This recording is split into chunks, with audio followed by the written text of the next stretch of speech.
परिवार की स्थिति भी हमारे जीवन में बड़ा महत्व रखती है, क्योंकि जो परिवार अच्छे होते हैं, संपन्न होते हैं, सुखी होते हैं, उन परिवार में बालकों के खाने पीने की व्यवस्था अच्छी प्रकार से होती है और उनको अच्छी प्रकार से पोषण आहार मिलता है और इस पोषण आहार की वजह से उनकी अभिवृद्धि और विकास दोनों ही अच्छा होता है। कुछ परिवार ऐसे होते हैं जिनकी आर्थिक स्थिति कमजोर होती है, तो ऐसे बालकों को पोषण आहार पुष्ट रूप से नहीं मिलता है। पौष्टिक आहार जो शरीर के लिए आवश्यक है या जो वस्तु हमारे शरीर के विकास और अभिवृद्धि के लिए अति आवश्यक है, वो भी उन बालकों को नहीं मिलता।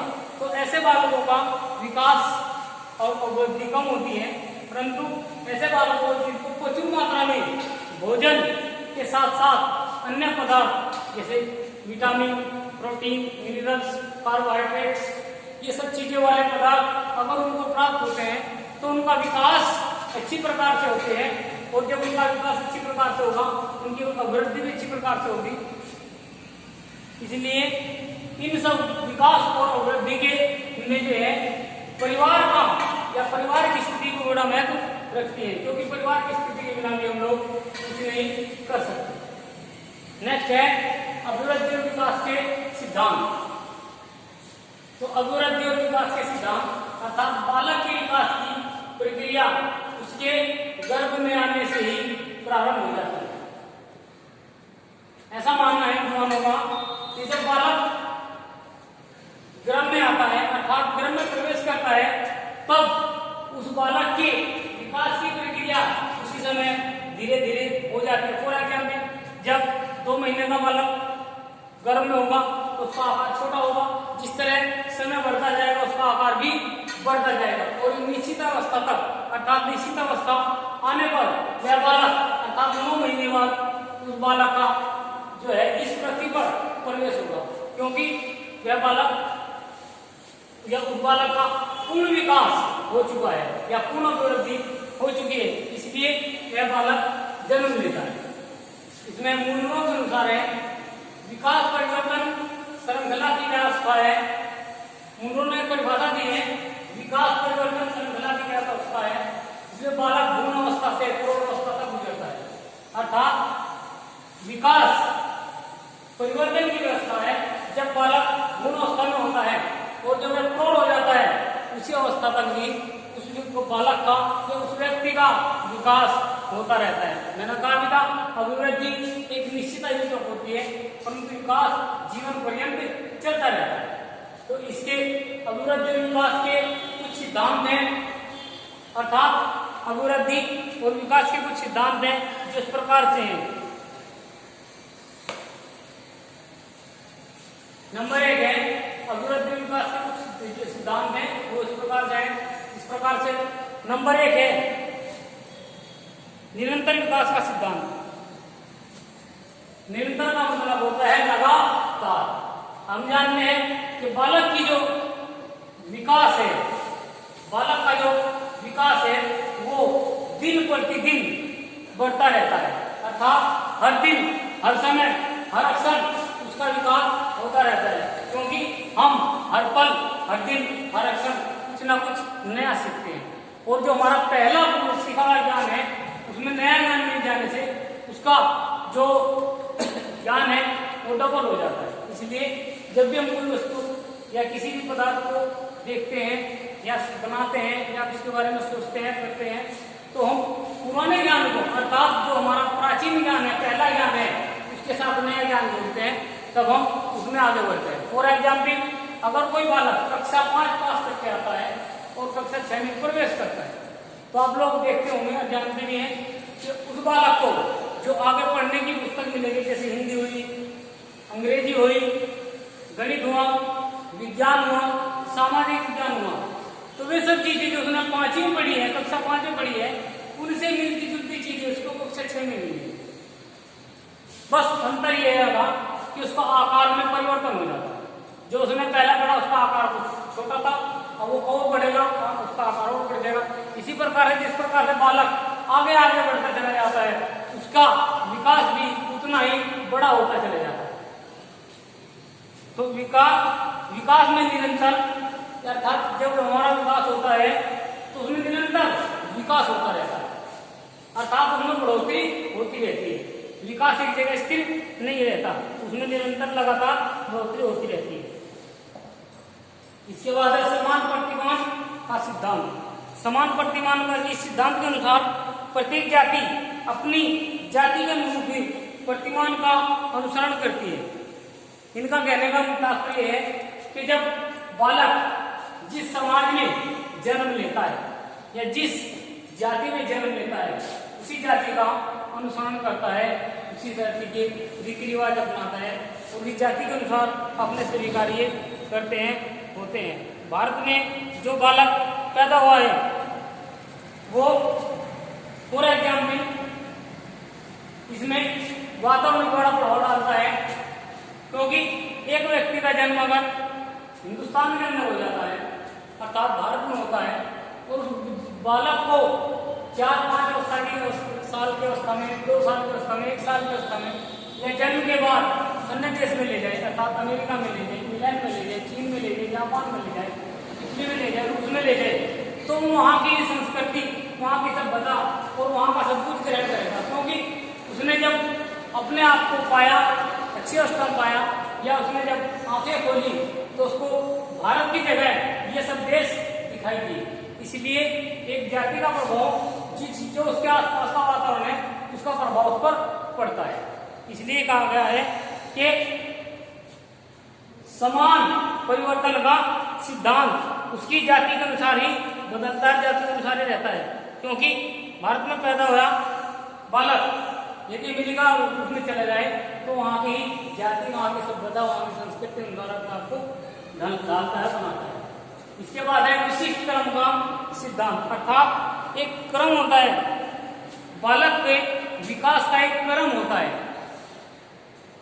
बालक का जब विकास होता है उसका एक क्रम होता है, अर्थात जब उसकी वृद्धि होती है या उसका विकास होता है एक क्रम में होता है। अवृद्धि मान लें जो बालक 1 साल का है वो छोटा होगा, 2 साल का होगा वो बड़ा हो जाएगा, 3 साल, 4 साल, 5 साल, इस तरह जितनी उसकी समय गुजरता जाएगा, बढ़ता जाएगा, उसकी अभिवृद्धि और वृद्धि होती रहेगी। उसी प्रकार से उसका विकास भी धीरे धीरे आगे बढ़ता रहेगा। फॉर एग्जाम्पल अगर एक व्यक्ति कक्षा 1 में प्रवेश करता है तो 1 की बातें सीखता है, 2 में प्रवेश करता है 2 की बातें सीखता है, 3 की बातें 3 में प्रवेश करता है। तो इसी प्रकार जितनी शिक्षा उसके आगे बढ़ती है उतना ही वो होता रहता है। इस प्रकार बालक का जब जन्म होता है शिशु होता है, उसके बाद उसको बालक कहा जाता है, उसके बाद उसको किशोर कहा जाता है, उसके बाद उसको प्रौढ़ कहा जाता है और उसके बाद उसको वृद्ध कहा जाता है। तो ये उसी प्रकार से विकास या वृद्धि होती रहती है जिस प्रकार से उसकी आयु बढ़ती रहती है, अर्थात आयु परिवर्तन के साथ उसका विकास भी उतना ही होता चला जाता है। अगर विकास की विभिन्न गति का सिद्धांत, ये विकास की विभिन्न गति का सिद्धांत, अर्थात जब बालक विकास की विभिन्न गतियां होती है इस प्रकार से मैंने बताया विकास की विभिन्न गतियां हैं। जब बालक पैदा होता है तो शैशवावस्था में होता है, उससे और आगे बढ़ता है बाल अवस्था में होता है, उससे और आगे बढ़ता है किशोर अवस्था में होता है, उससे और आगे बढ़ता है प्रौढ़ अवस्था में होता है, उससे और आगे बढ़ता है वृद्ध अवस्था में होता है। तो इसी प्रकार से उसका विकास भी यानी उसकी विकास की जो गति है वो भी धीरे धीरे ऐसे बढ़ती है। जब बालक छोटा होता है वो छोटी बातें जानता है, जिस तरह बालक बड़ा हो जाता है वो बड़ी बातें जानने लगता है, किशोर हो जाता है वो बड़ी जानता है, प्रौढ़ हो जाता है और ज्यादा जानता है और वृद्ध हो जाता है और ज्यादा जानता है, क्योंकि उसका विकास लगातार हो रहा है। मैंने बताया वृद्धि एक निश्चित आयु तक होती है, इसके विपरीत या परंतु विकास जीवन पर्यंत होता रहता है, क्योंकि व्यक्ति जीवन पर्यंत कुछ ना कुछ शिक्षा सीखता रहता है। इसी के बारे में एक विद्वान हुए मैकेंजी, तो मैकेंजी ने कहा था कि बालक यानी बालक का विकास या शिक्षा या उसका ज्ञान लगातार बढ़ता रहता है, क्योंकि बालक जन्म से लेकर अर्थात शिशु अवस्था से लेकर या जन्म से लेकर और मृत्यु पर्यंत अर्थात मृत्यु तक कुछ ना सीखता है। और हम लोग प्रतिदिन, प्रत्येक घंटा, प्रत्येक समय, प्रत्येक क्षण कुछ ना कुछ नया सीखते हैं। तब हमारे जो नवीन ज्ञान है वो पहले ज्ञान में जुड़ जाता है और हमारा ज्ञान डबल हो जाता है। इसी प्रकार से नेक्स्ट है आगे सहसंबंध का सिद्धांत। इस सिद्धांत के अनुसार विकास की दृष्टि से बालक अधिकांश गुणों में सहसंबंध पाया जाता है। अर्थात इस सिद्धांत के अनुसार जब बालक का विकास होता है तो उसके गुणों में भी सहसंबंध पाया जाता है। जो एक बालक के गुण के विकास में स्थिर होता है, यानी कि इनका कहने का मतलब यह है जब बालक का विकास होता है, अर्थात जब बालक की वृद्धि होती है तो जिस प्रकार से उसकी वृद्धि होगी उसी प्रकार से उसका विकास भी होगा। यानी कि जब व्यक्ति की वृद्धि होती है उसी के साथ, उसी दिशा में या उसी तेजी के साथ उसका विकास भी होता है। इसलिए अभिवृद्धि और विकास का एक सहसंबंध का सिद्धांत है, अर्थात एक दूसरे के साथ ही होता है।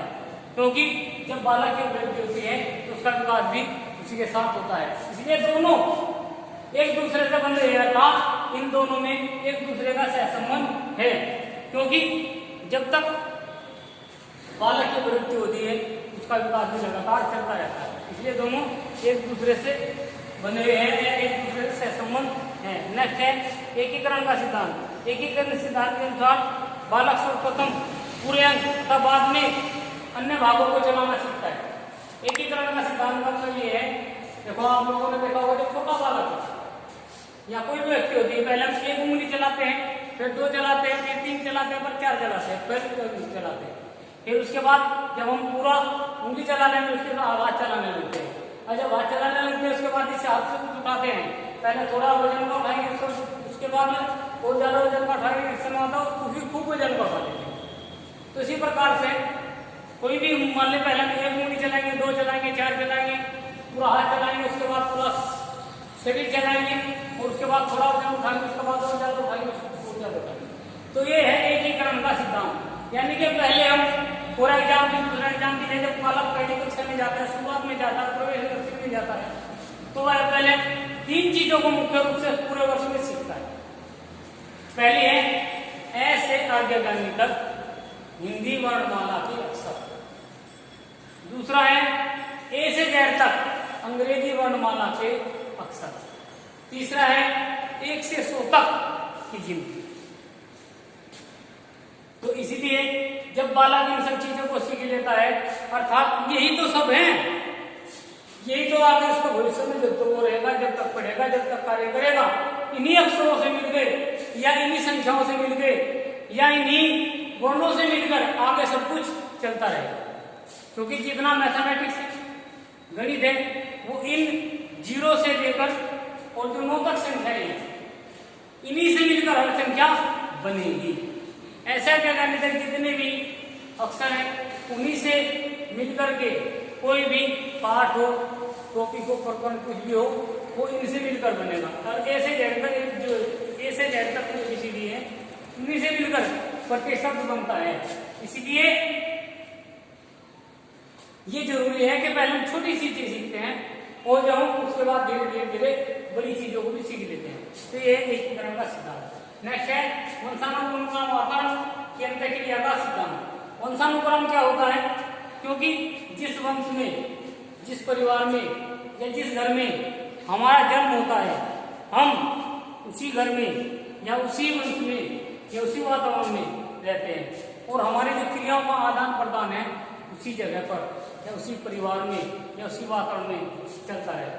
फॉर एग्जाम्पल, बच्चे के प्रभाव पर वंशानुक्रम का और वातावरण का बहुत अधिक प्रभाव पड़ता है। वंशानुक्रम का मतलब है जैसे हमारे पूर्वज होते हैं या हमारे माता पिता होते हैं, उन्हीं से मिलता जुलता हमारी बुद्धि, हमारा चलने का ढंग, हमारा शरीर, हमारे शरीर की बनावट, हमारा फेस, हमारे नए नक्श, ये सब कहीं ना कहीं किसी भी रूप में हमारे परिवार से मिलते जुलते होते हैं, क्योंकि कोई भी व्यक्ति ऐसा नहीं होगा जो अपने वंश या वंश से संबंधित न हो।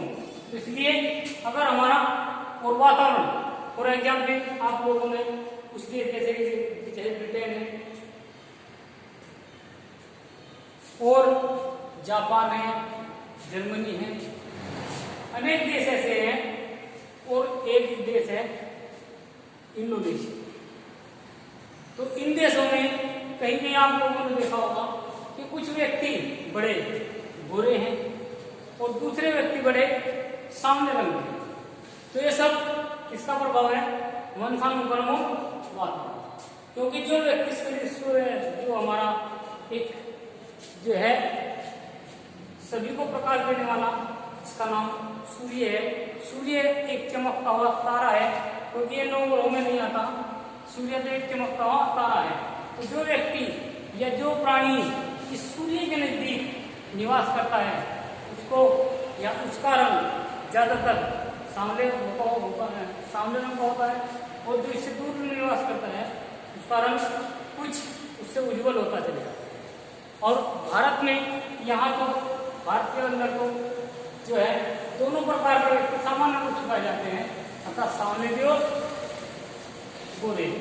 इसलिए वंशानुक्रम और वातावरण का प्रभाव उसकी विकास और वृद्धि पर पड़ता है। फॉर एग्जाम्पल, अगर व्यक्ति अच्छे परिवार में पैदा होगा, उसका अच्छे वंशानुक्रम होगा तो उसका विकास अच्छी प्रकार से होगा। तो उसको खाने पीने की वस्तु अर्थात जितने प्रचुर मात्रा में कैल्शियम है, प्रोटीन है, मिनरल्स है, कार्बोहाइड्रेट है, जितने भी हैं उसको प्रचुर मात्रा में मिलते रहेंगे, मिनरल्स है।